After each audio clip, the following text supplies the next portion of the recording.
Okay, now we are complete.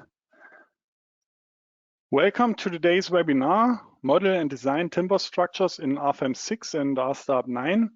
My name is Andreas Hörold. I'm responsible for marketing and public relations in the Dlubal software company. For instance, the Dlubal website, German and English webinars, customer projects, etc. I will be the moderator today. Yeah, hello also from my side. My name is Bastian Kuhn. I'm responsible for customer support, trying to help you with any kind of questions you have related to our software, and I'm also developing timber design add-ons in our software. Okay, then it's my part. My name is Gerhard Rehm. I'm also responsible for the customer support, and yeah, I participate for the development for our related timber stuff in the program together with Bastian. Okay, thank you. Then we can close our webcams that the attendees can see the full screen. Okay. To the organization, you can ask questions during the webinar via the control panel on the right side of your screen. You can show or hide it with that arrow here, and then you can ask short questions here. If you don't get an answer during the webinar because there are too many, you will get an email after the webinar. The other way is to watch the entire webinar and then email your questions to info@dlubal.com. To the agenda today, first point is timber structure modeling in Rfem 6. It will be done by Bastian. Then he goes to the second part, load input combinatorics. Then the timber design according to Eurocode 5. And he will document all in the printout report. Then he will hand over the screen to Gerhard, and he shows two examples with detailed design, for example, modal analysis. Then I hand over the screen to Bastian, just a moment. Okay, Bastian, it's your turn. Okay, just hold on. I have to choose the right monitor. Okay, I hope you can see the screen. Yes, that's there. Yeah, welcome once again from my side. I assume that you know a little bit about our software, otherwise you probably would not join this webinar today. But anyway, we have now introduced the new Rfem 6, and because of this, I will also lose a few words to the basic design or input data that you need to define in the Rfem 6. However, this is not intended, the intention of this webinar is not to give you full training, so it's either not possible that you model directly the things that I'm modeling. I think it's not possible. And we are also not losing very, very detailed information about basic data. For this, we have other webinars where probably Andreas Hörold will give you an introduction later on that already been held. All right, so when you start in our new software Rfem 6, the program, and we just give our model a name, we will call it webinar, maybe also the date of today, that's 2021. There, what's probably the first difference, if you know the Rfem 5 software, we have here the type of models, and there's a 3D model, what you probably all know and what we are dealing with today. But we also have increased the options for the 2D model, and there is this last one here for 2D, XZ, 3D, and also for XY, which means that you can model your structure 2D but design it in 3D. That is, I think, a good point for timber design, especially for timber design, because it's quite often used. That's what we know from our customers. But of course, today we will start with the 3D. The other points I refer to the already been held webinars for Rfem 6 where this is explained.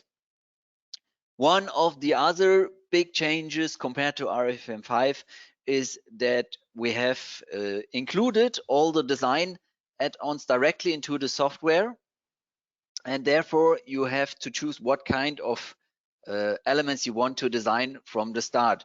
For my structure, what I will define here today is enough to have one way the combination wizard and the classification and the load wizard, and also the timber design. All the other parts are not part of this webinar today. I think Gerhard will show you also a little bit about structure stability, but I will use the simplified method, which is included into the timber design as well. Okay, now that I've chosen this add-on, I can directly go to standards and choose the Eurocode 5 here with the timber add-on.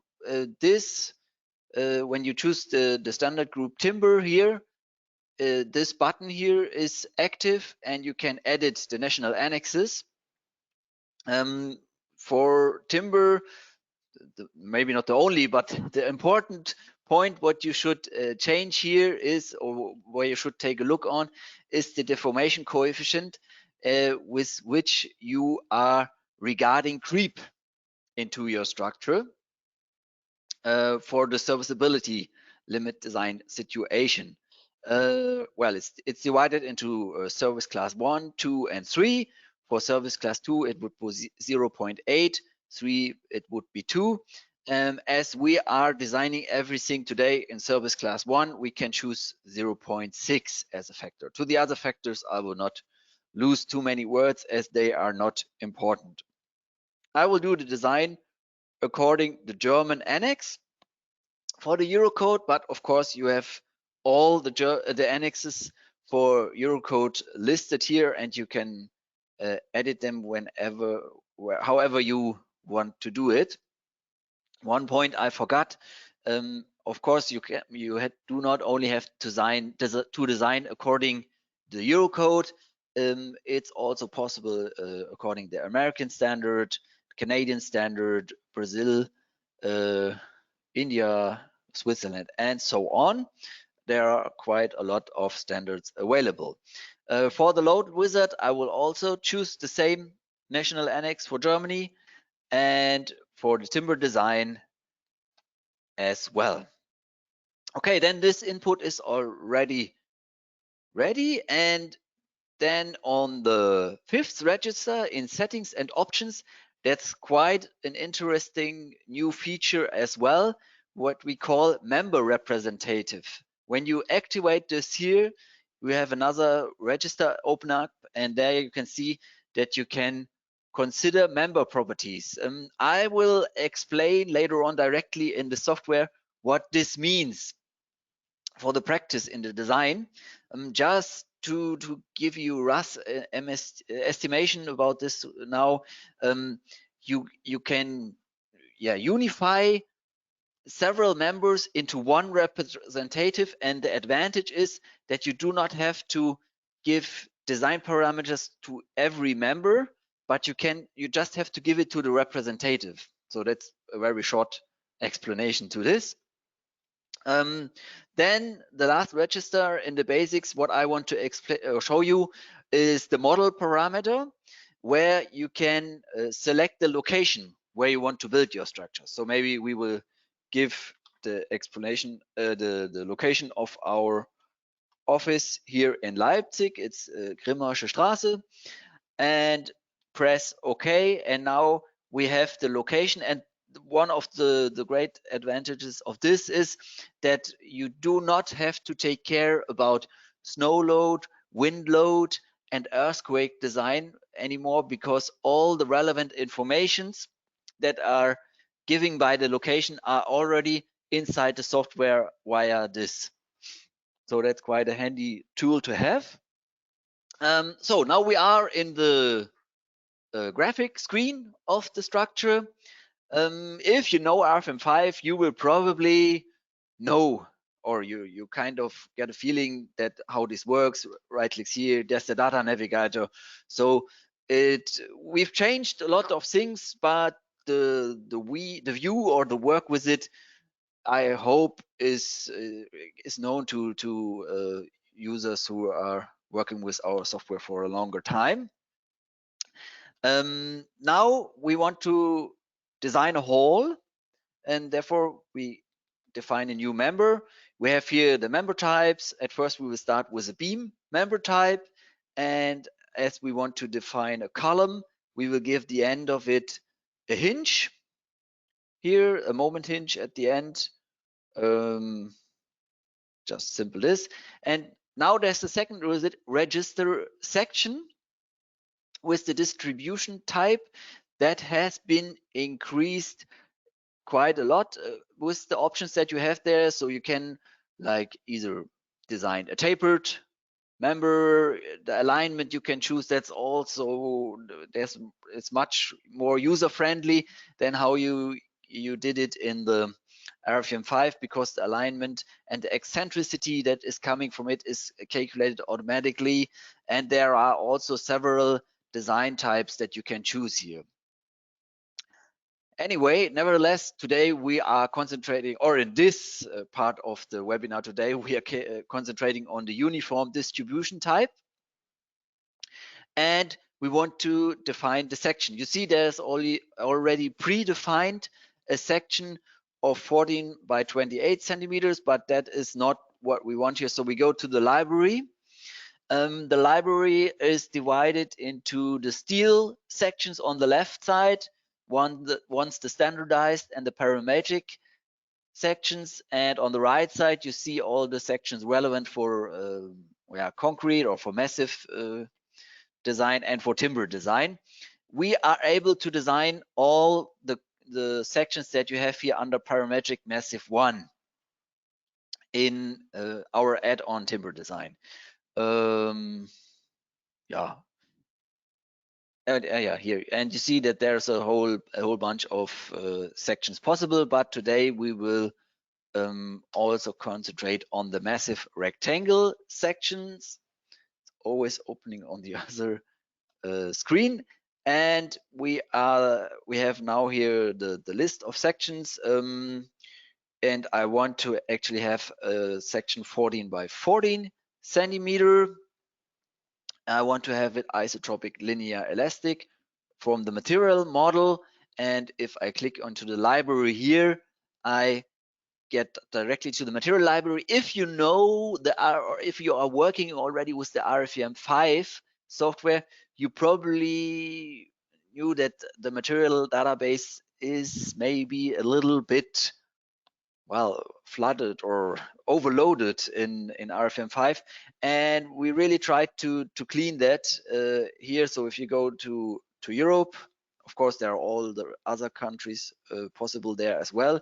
Solid timber, you see that it's quite a cleaned up view, and you have not so many materials available anymore, as they are, from our opinion and also from the customer's opinion, are way too much in Rfem 5, and now it's much easier to get it. But of course you can also use the search function here on the bottom. I'm using a C24 standard material for timber design, 14 by 14.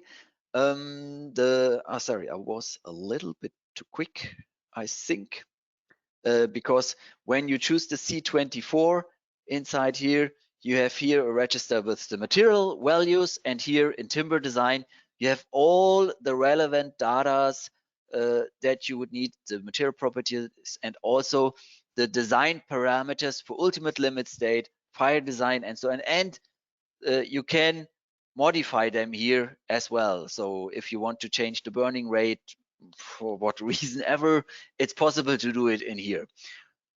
Okay, yeah, this is the section. The other points are probably mentioned by Gerhard later on. Okay, and this was the wrong section. I wanted to have the 14 by 14 centimeters. Okay, these are the first three registers, main, section, and hinges, what I showed you now.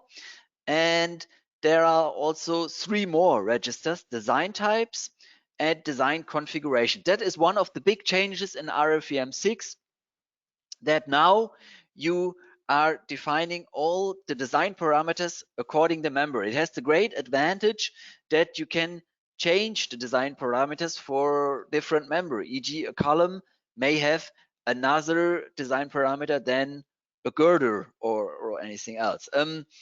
But I want to model my structure first, and then I will show you these dialogues and also explain you what it does, and also explain the member representatives with this. So this is now just for your information, and I will model the structure.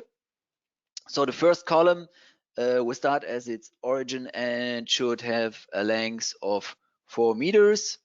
You see that here, if you open this drop-down box here, that there's already assigned the representative, and it has also this little box which yeah, it shows me that this is a representative. Then I will give it a support. Oh, that's a little bit too small. If you want to increase the size a little bit, you can do it here. Oh, that's still not that good, I think. Okay, but yeah, maybe we also not overdo it. Okay, that is this, and then we will copy that in 40 meters to the right side, created one copy in X direction, 14 meters. Okay, and there it is. And then we will have one of the other girders, and this should have another section here. Actually, I want to have this section suits me good. It's 14 by 28 centimeters, and also GL28C is the right material for me. Define it here, and then divide this member by 1 node. Okay, so and we see now that you have 2 member representatives here, and that the column and the girder is already divided by that. So we want to have a roof angle of 13 degrees. That gives me some height kind of this, and here probably one edge I also want to have a hinge, and therefore I'm defining it there as well. So now we need the bottom girder of the little truss that we are designing, and that will also be, in this case, I'm using a truss type, because all the other elements that I have should actually not be loaded by bending, so I can use the truss type in here. And as a section, I have to define a new one, and this will be, let me look, 14 centimeters, whoops, 14 centimeters by 26 centimeters. And of course, in this size, I'm also using GL28C. Yeah, okay, the other points I will mention later on, and define this here. So, and now I have the third representative in here. This members here I'm now also dividing by intermediate nodes, but there is a good new feature that we have here. You on the bottom here under options, you have the option to create on member nodes without dividing the member. So, and if I choose now 2 intermediate nodes, press OK, you see the beam still has its original length of 14 meters, but I have here intermediate nodes that are not dividing my structure. And this is also one of the advantages in Rfem 6 compared to Rfem 5, that we do not divide, or you do not have to divide the members so often, and then the options what we have with set of members are maybe not really needed so often. I mean, they are still probably needed for serviceability, limit design, and so on, but not that often as we had it in Rfem 5. Okay, now I will define the intermediate sections or members. They can also be a truss type. Actually, now everything I'm doing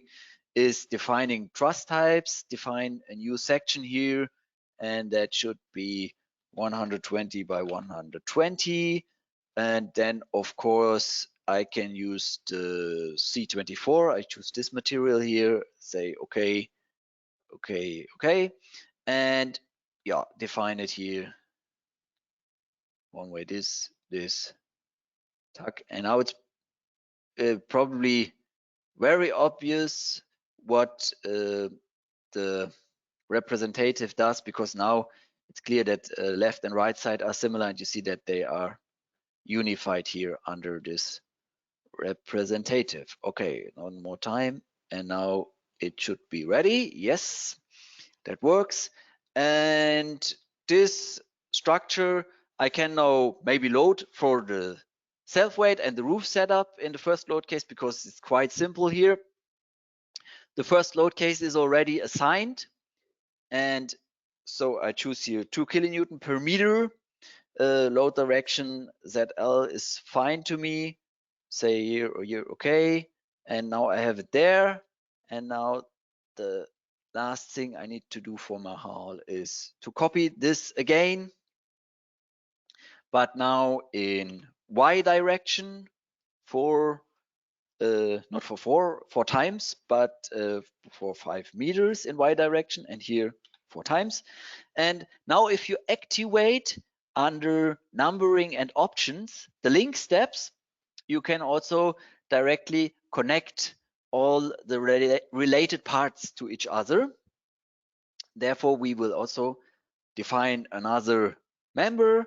This can also be a truss type, and the section probably it's enough to do 12 by 12, but yeah, maybe just to be sure we take 14 by 14. It's okay. 14 by 14, C24 can stay, so that's okay, and okay again. And now we have it. Also the load is here.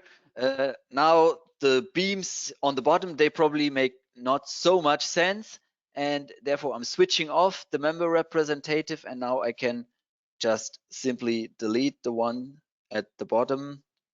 Okay, okay.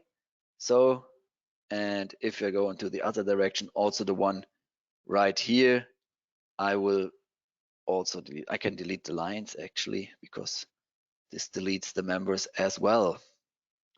Lines and delete. All right, perfect. So that looks quite good to me. That's a truss. Okay, now I know I forgot one thing. The load here on the side should be the half of the one that we have in the middle of the field. So that is easy, because 2 divided by 2 is 1. And now we have it right here, and this hole is now still kinematic, pretty obvious to everybody. And now we need to define there also stiffening elements. I choose to define my stiffening elements in near the middle of the structure, because it makes the most sense to me. Once again, divide the member by 1 node and without dividing the member, and define the section there. And I'm once again choosing the truss and the section 14 by 14. Okay, oops, here as well, tuck, and here. So now the walls are stiffened out into the Y direction. I will do the same for the roof. So come on, this and this and this and this. Oh, that was wrong. I saw it already. Okay, I'll get out of the dialog and grab it here and move it to this node. Okay, maybe switch on the representatives just to see it again, and for me it's a good help to have it. This I will just do one side of the structure. Hold on, and also, oops, that was, come on, too quick. I also will stiffen out the front of it. Therefore, I will just delete this here, because I want to have a complete fixed wall there inside. And so now we cannot have the representative. That makes no sense. Yeah. So we do it this way. Copy it here. Look. So, and then we have it. And if we fix that to the bottom, it's there. And here, once again, the last cross section. 14. Okay. So. And for my roof, I will also give some stiffening elements right here, here, and here. Okay, quite a lot of drag and drop or modeling, but yeah, I promise that's it. Okay, so, and then we copy or we mirror it to the other side. So this, and now we mirror it, we create a copy, and we use the YZ plane and copy it directly at the ridge. All right. So now it's there. We can make a little test and save it directly in this folder before we make the little test, how it's working, before we start our loading for snow and wind. That's what's missing already, but that looks quite good. And so we have a load, and 9.7 millimeter deformation looks also quite reasonable. Okay, now one of the other great features that we have in Rfem 6 compared to Rfem 5 is the so-called load or surface type load transfer. So when you define a new surface here, and then press OK and define it here, I will explain the register right away. Yeah, that's okay. And even it does delete the result, it's still, you do not have a worry. This surface type only distributes loads. It does nothing else. It gives no stiffness to your structure or anything else. So it's only distributing the load into its plane area to the edges of it. That's what I want to achieve in here. So now I want to explain the register. So if you double click onto the surface again and go to load transfer, you have here also an option to say remove influence from parallel to members. And in this case, I only want to distribute the load similar as what I did with the self weight to the main member or the main beam here. So then we will use this one and this one. And this one, actually, I was probably on the other side, I think. But I think it should not matter. But just to be sure, I will use them again. Okay. And yeah, I was on the other side. Okay, but then I can do it here similar and select it here, here, and here. Press OK, and now I have defined the distribution, and I want to show you in the snow load generator what kind of effect this has. I already said that probably the work, if you know Rfem 5, is quite similar to Rfem 6, but one thing that has been increased by its options enormously is the columns here on the bottom. And that's what I want to show you here. The load wizard is now also integrated into the column. And if I go to snow load in here and double click there, I can choose the dual pitch roof, and then choose the nodes of the roof.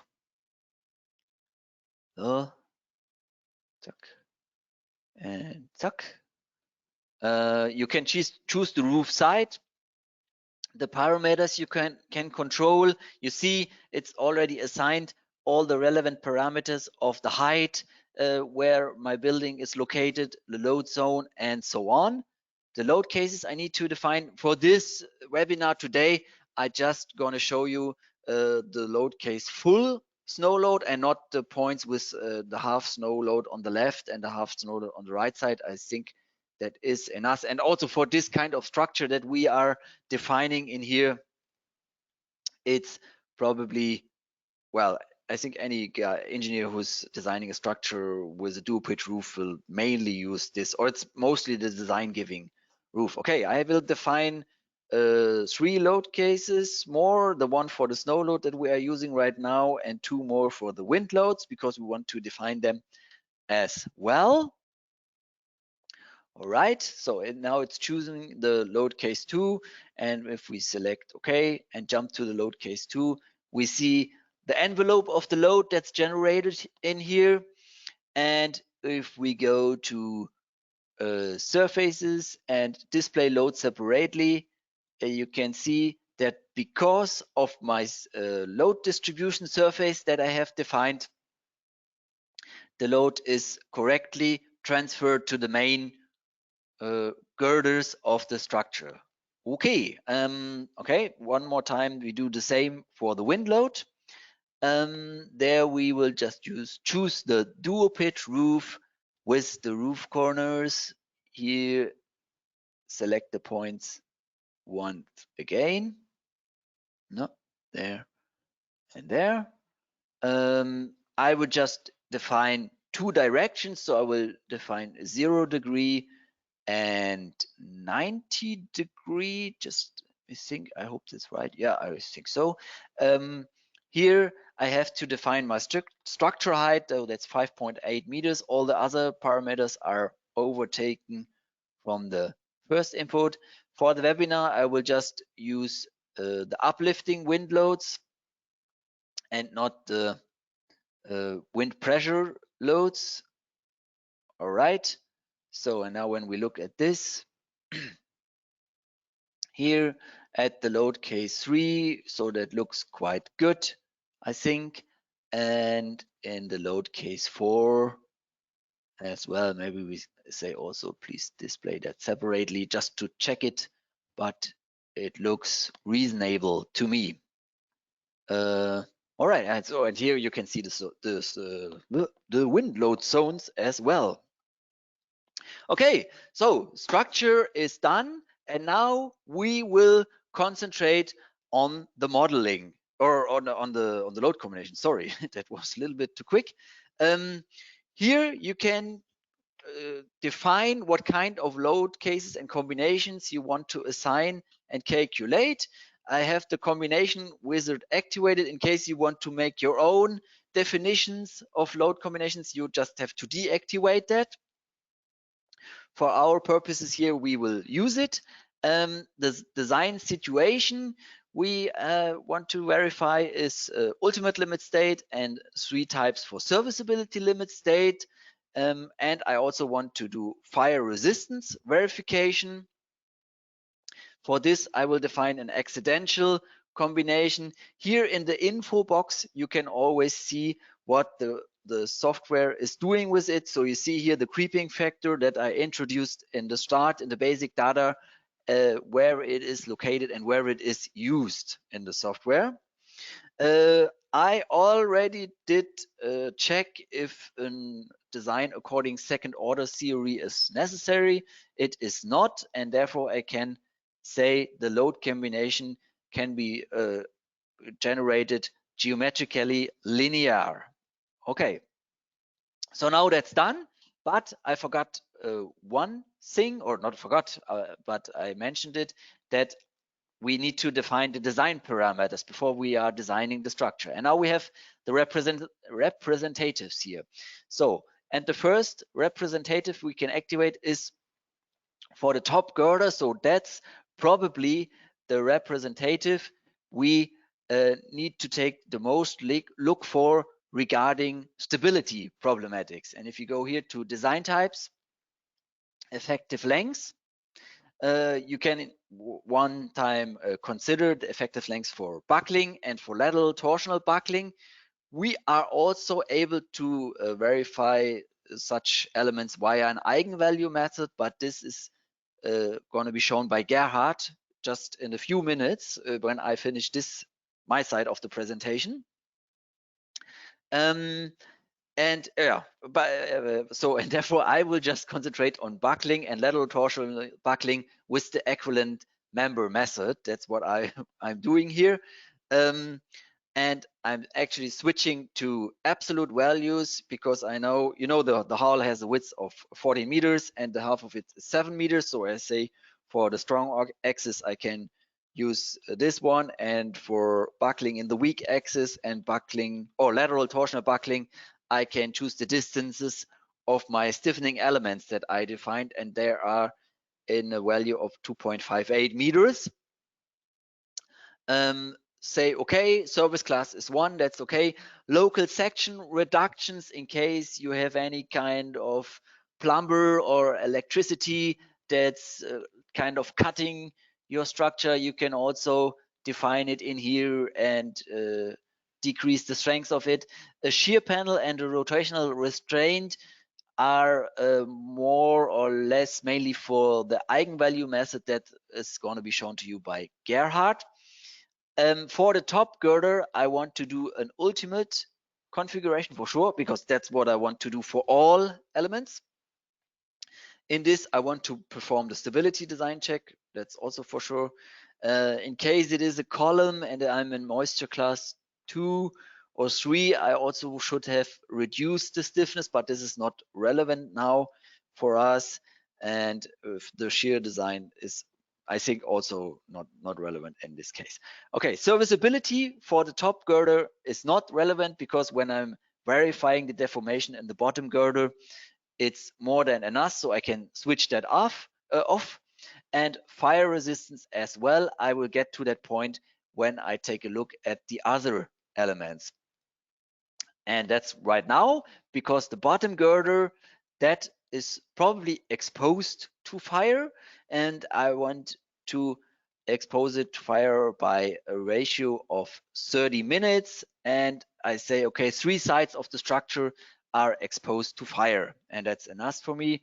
Serviceability is also relevant for the bottom girder. Of course, that's the most important information for this bottom girder, I think, how much it is deforming. The limit values you can edit here. That's similar to what you can do in Rfem 5. And design supports and deflection, I will also leave the default values, but here you can say if you want to have design supports in it, and also say for the deflection analysis in which direction you want to assign that. I think it's also going to be shown by Gerhard to you later on. Buckling, of course, also for the bottom girder, this is probably relevant, but maybe not.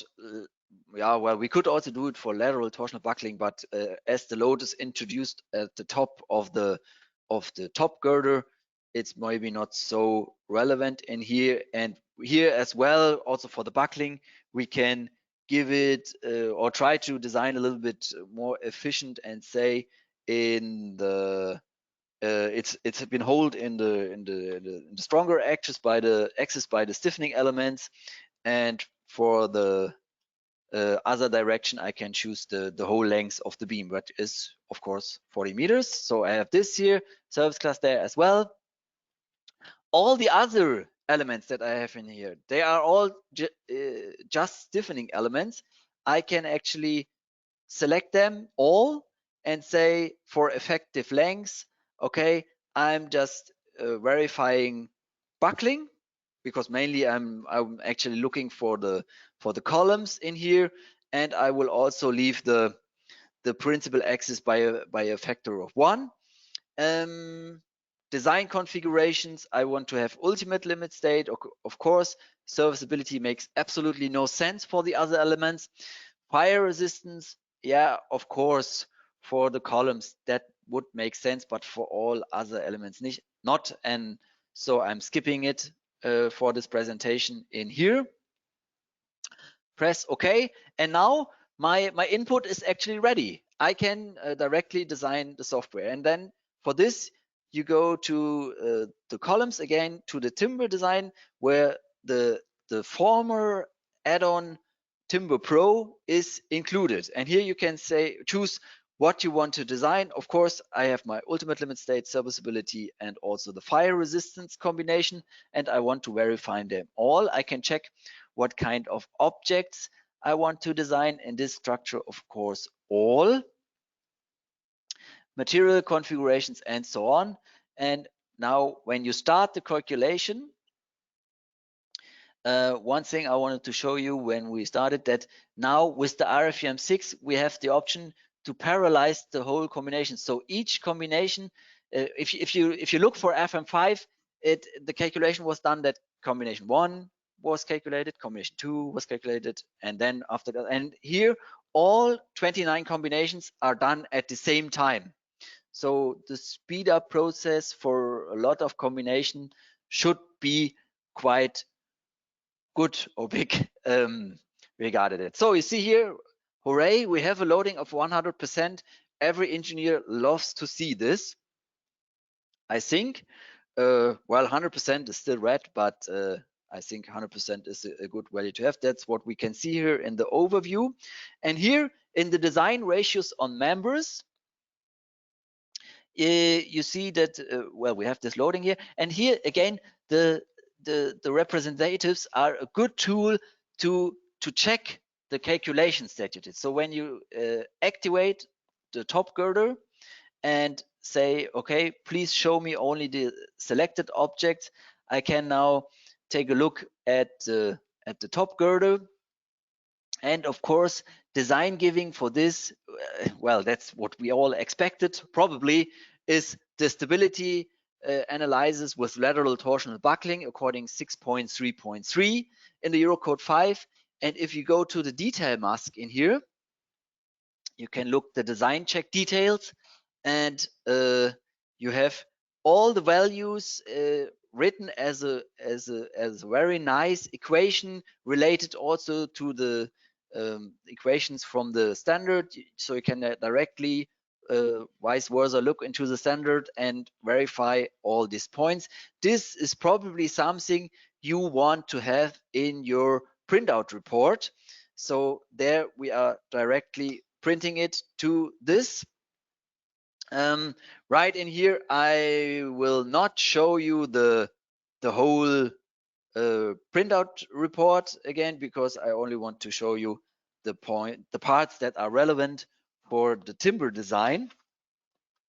And in this also, I probably do not want to have all points in it, maybe global settings, design situation, materials, actually, yeah, okay, I mean, we can have them. Sections, ultimate limit configurations makes not so much sense. I will show that in the protocol directly. Fire resistance makes sense with also the settings, and in the results I will probably just have the design ratio by the design situation there, and the design ratio by the section, but in the section maybe only have verifications that are over a value of 60%. Everything else to me makes not so much sense. So then I say okay, and on the other screen is now opened that the printout was successfully generated, which is good. Yeah, this, and here you have all the results and the verifications into your structure, and design ratio by section, sorry, is probably something which also is quite interesting. If we maybe go for the representative again, switch that on, you see that also here. So buckling still also for the bottom girder is a problem, and or well, not a problem, but it's design giving in here. And if we look for the columns, you see, well, there's potential to have to save a little bit of wood and money to decrease the size of it. But yeah, you need also to look for the connections. So probably 70% is not that bad to have there. A picture like this, for example, maybe that's not the nicest. Well, why not? If you want to look for the columns, or let's say no, we make it the other way. Hold on. This is representative. So, and then we make selected and related objects. This, and so this is maybe something what is good to have in the printout report, or if we use in the results the static analysis result, maybe also the internal forces for normal force is quite interesting. This design situation is the envelope of all the combinations for ultimate limit state that I have in here. Similar to the result combination what we have had in Rfem 5. So I print that to the protocol and open it directly with this. Yeah, this, well, maybe not the full height. And then I will directly hand over to Gerhard. Height, yeah, let's say, I don't know, we take 50%. Actually, we should have left it this way. Okay, anyway, we print it to there, and yeah. Oh no, oh, sorry, that was my fault. I did not open the protocol, but I printed it directly. Okay, sorry, but I can open it now right here. And I think it's also opening on the other screen. Yeah, that's for sure. Oh no, there it is. Sorry. Okay, then you have the printout report here with the content. You see there's a new fresh style in it. There are a lot of options possible. Long wishes are included in here, unifying PDFs, including the other PDFs, other documents, and so on. That's all possible related to the timber points. Here you have this verification that I mentioned. Here you have the design ratios in it, the configurations for the fire resistance are here, also that you just are exposing it on 3 sides and so on. So that's all included in here. And so I thank you for your attention, and I give the words over to Gerhard. It's your turn, Gerhard. Thank you. Do you grab it your own, or? Oh, it's okay, Bastian. Wait. Good. Okay.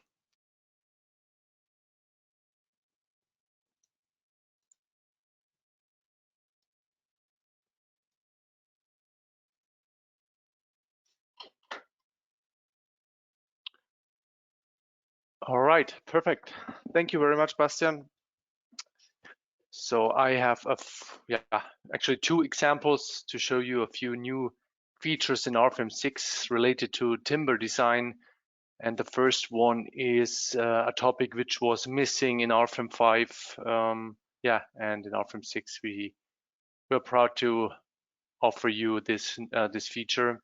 It's about compression design. So when the stresses are perpendicular to the grain, and it was always missing in Rfem 5, and it's an important feature. So we have started to implement this this feature, and it's finished already for general stuff, but in detail or in more complex structures, for example, when a lot of beams come to each other in one node, then it's quite tricky, and we need to find a solution for this to know, okay, where the beam is supported and where the bearing area is, and so on.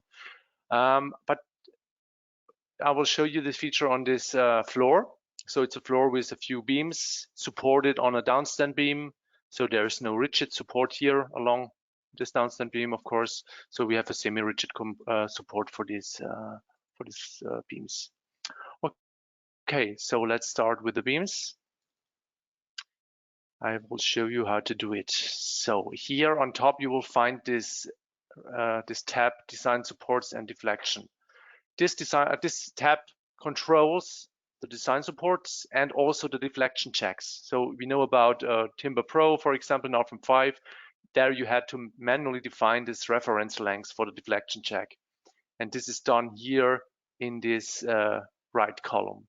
So let's start with the design supports. So of course, first you can think about why is it here on why is it related to a member and not to a support? Yeah, of course, everyone or a lot of people maybe expect that this compression design is related to supports, but of course we have situations where a member end is not supported on a support, but it's supported but on another beam, for example, and therefore it's a property of the member and not of the support.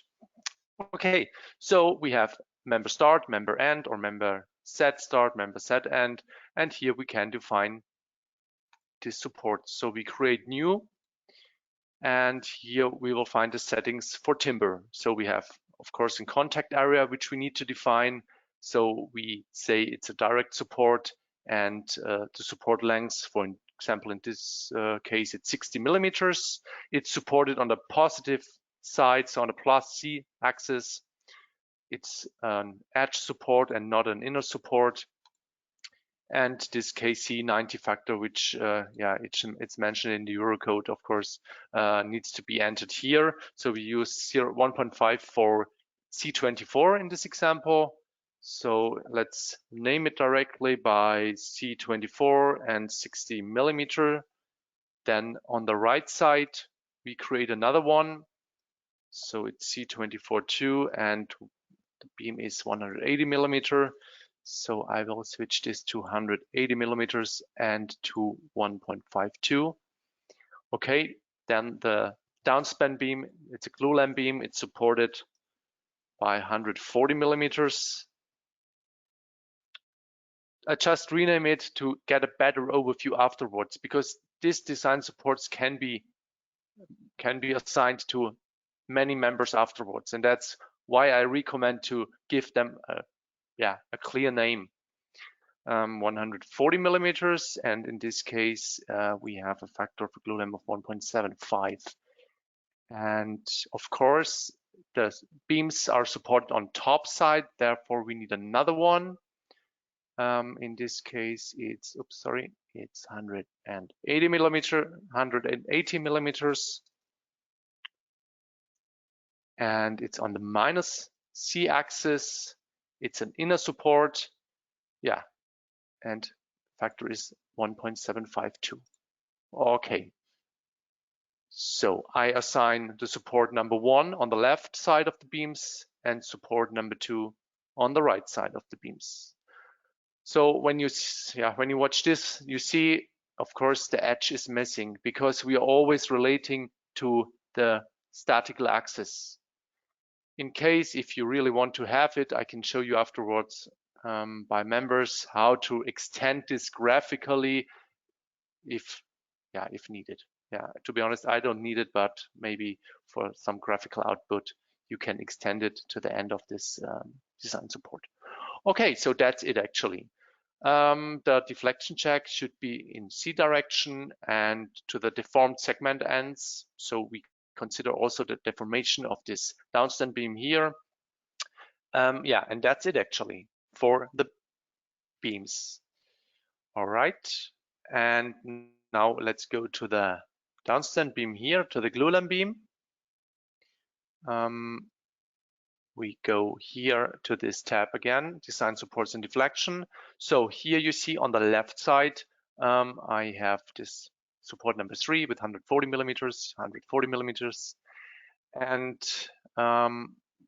let's go back to this topic to extend the member. So here on the main tab, there is a new option called end modifications, and for these end modifications you can extend here these members graphically only. So it has no influence on the stiffness, on loads and so on. It's just graphically. So this is possible.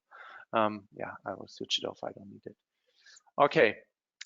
Now let's check this one. We have these intermediate nodes, and of course the load comes from top. So we need, of course, check the support pressure also from top side. So I will assign number 4 for the top. And I hit the F8 button to overtake the column or the cell from above. So that's it.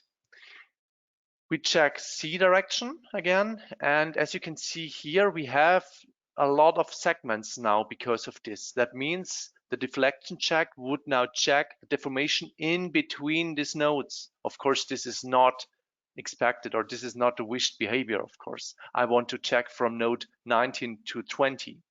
In this case, just go back to this design support and deactivate this option, consider support in deflection design. When you do this, you will realize, okay, we get one segment again. So in case you have no real support, for example, you have an indirect support, some dovetails connection or some other steel connection and so on, you can simply leave it empty here, or you can simply switch to you can deactivate this option here, direct support to, and then there is no compression design check. So you see, when I deactivate it, all these informations are not necessary. All right, so that's it so far.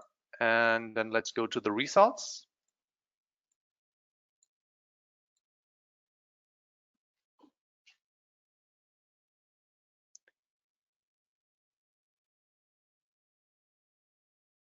All right, so we see a ratio here of, close to 100%. There are a few warning messages because I have not assigned any effective lengths, but I don't care of it. Stability is not controlling here. I just check here my stuff per member representatives, and I go to this tab here. Then we see the results of the beams on top and of the glulam beam. You see here there are a lot of SLS design checks, so I'm not interested in all of this, and therefore I say, please show me only the governing serviceability check, and then it reduces all the lines to 4. So we have the check for support pressure, for the shear, bending, and serviceability, and this reduces everything a lot. Okay, so let's maybe check one of them, compression perpendicular to the grain check. So what's happening? Of course, we get our support forces. It's 10.5 kilonewton. Yeah, we calculate this effective area. Of course, in this case, we have 60 millimeters. And of course, we can add this 30 millimeters because of this effect where the grains hook in. And of course, if the member is not really 30 millimeters long, then this is checked also. And in this case, it's 60 plus 30 millimeters equals 90 millimeter, and the width of the beam is 120 millimeter. And we get this effective area here. And the KC90 factor is considered. Actually, it's not a big deal. But the problem was always in Rfem 5 that we had no support. We had no support with, and that was the reason why it was always missing. Okay, so this was this part, and also let's check maybe only the serviceability. And we see the ratio is affine to the deformation, and that's actually what I expect. Okay, so far to this feature, and then let's go to the another one.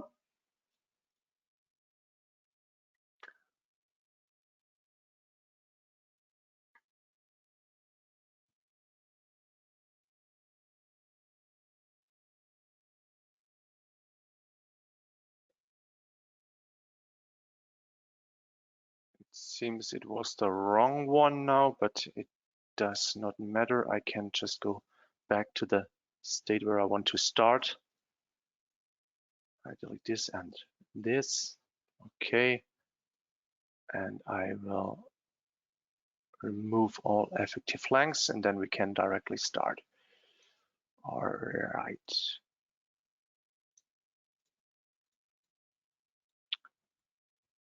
Okay. So what do we have here? We have just a simple one-span beam, and it's supported on both sides. We have a load on top, and of course, let's check the length. The length is 18 meters, and the height is, or the cross section is 14 centimeters by 160 centimeters. And of course, because of this situation, the beam is forced to buckle out of the plane because of lateral torsional buckling, and this of course we need to check. I have run the analysis again already, and you see here this error message again: no effective lengths are assigned, the stability design could not be performed. This behavior was changed in Rfem 6 because in Rfem 5 there was always this default effective lengths with a factor of 1.0 multiplied by the member or member set lengths. And in this case, yeah, there was always the problem that a lot of users didn't design or didn't assign any factor or the correct factor. And now, yeah, that's always this message when there's no effective lengths, then you get this warning message, okay, you forgot to assign any effective lengths. That's the reason why we get only shear and bending design and no stability design. Okay, then let's define an effective length for this one span beam. So we can deactivate flexural buckling since I have no normal force in the beam. And let's go to this factor here on the bottom. So this is our our factor where we have to modify our effective lengths. And according to Eurocode 5, yeah, the factor is for this parabolic moment distribution is 0.9. There is an more exact approach in the German annex, and the factor here is 0.885 because I show you this factor now and not the 0.9 because the result is more close to the eigenvalue result what I show you afterwards. Okay, so let's do this. Click OK, and you see already directly that this design support or this supports for the effective length is also considered here in the main model. You can activate it or you can deactivate it. It depends on you. Okay, let's run the analysis. And we see we get a ratio, compared to the cross-section check from 15% to nearly 70%. So what we can see the critical stress, which is determined by the effective length. So it was 0.885 multiplied by this 18 meter equals 15.93 meters, and we get this critical stress here. So when we divide this critical stress 5.347 divided by our current stress, it's 1.776. We get a critical or a load factor actually of 3.01. So maybe we can remember this factor 301. And yeah, this is the typical solution what you used in Rfem 5 or by hand calculation. But the question is always what happens in case of more complex structures, of more complex supports, maybe supports, intermediate supports, supports on top flange, bottom flange, and so on. Curved beams, tapered beams, and so on. I will show you our second solution for this issue. Oops, sorry. So I will create a copy.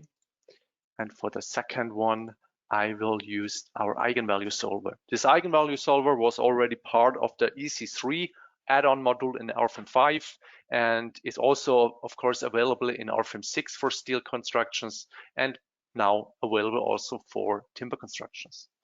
So in this case, I will switch to the eigenvalue method. And in this tab or in this tab here, I have to define the supports. So the effective length factors are not important for now since I use the eigenvalue method. So here you can see the preview, how the beam is supported. And in this case, the default setting is already correct. We have a fork support on both sides, so fixed in Y and about X direction, and that's actually all what I need. So I just hit the button OK, that's it, and click OK, and now let's compare both results. I forgot one thing to mention.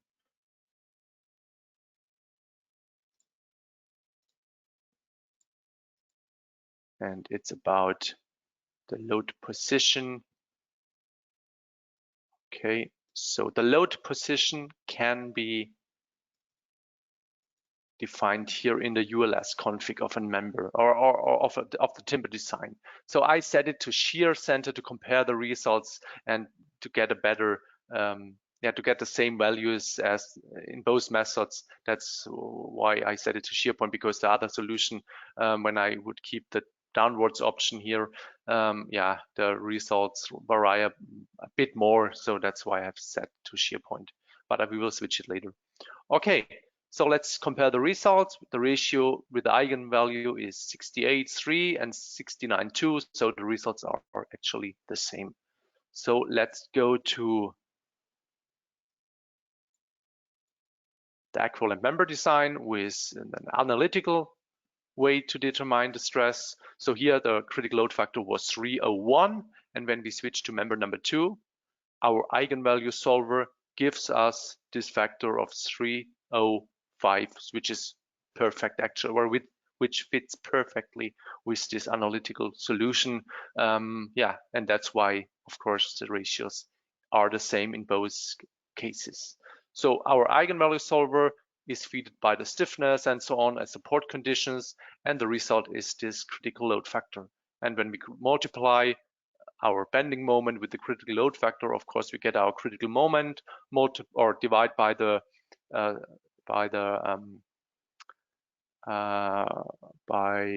elastic section modulus, we get our critical stress, of course. Okay, so this is one example. We can extend it to show you actually the advantages of it. I will divide these members here. Okay, it seems my shortcuts were deleted while I installed the new version, but that's actually not too bad, because I can show you another feature in Rfem 6, a new one. All commands here for toolbars can be assigned to a shortcut. So in this case, I go to Tools and I say here, divide the member using an intermediate nodes. And I assign a shortcut Control T, for example, and then I set it. I select both members, Control T, and this dialog directly pops up. 2 intermediate nodes, and I don't want to divide the member. I just want to have the nodes on the member. Okay. So let's switch this. So what I want to do is I want to support actually the beam in the 3rd points. So I will do this by defining a new effective length with analytical solution. And with analytical solution, we assume the bending moment is parabolic, but in between these 2 nodes, the distribution is nearly constant. And when it's constant, then the factor is 1.0 according to Eurocode tables. It's an assumption, but it's actually a good assumption. It can be used, and it's common to use it in practice. Okay, but of course, when we switch over to absolute values, it's still considering the 18 meters and not the 6 meters. And we can deal with this by adding intermediate nodes, and we have these 2 intermediate nodes. So I just hit this beam. Oh, sorry, that was the wrong one, I guess. Yes, select member, and then we get these 2 intermediate nodes. And the big advantage now in Rfem 5, when you had 100 members, you had to define the effective length for 100 members. And here I can assign an effective length to all members what I have selected. So this is directly a property which can be controlled by these members, and it's a big advantage. So in this case, I say here there is a fixed support in Y direction, so out of plane, and that's it actually. And here I get my 6 meters. Okay. And you see directly this supports. And we do the same for the eigenvalue method.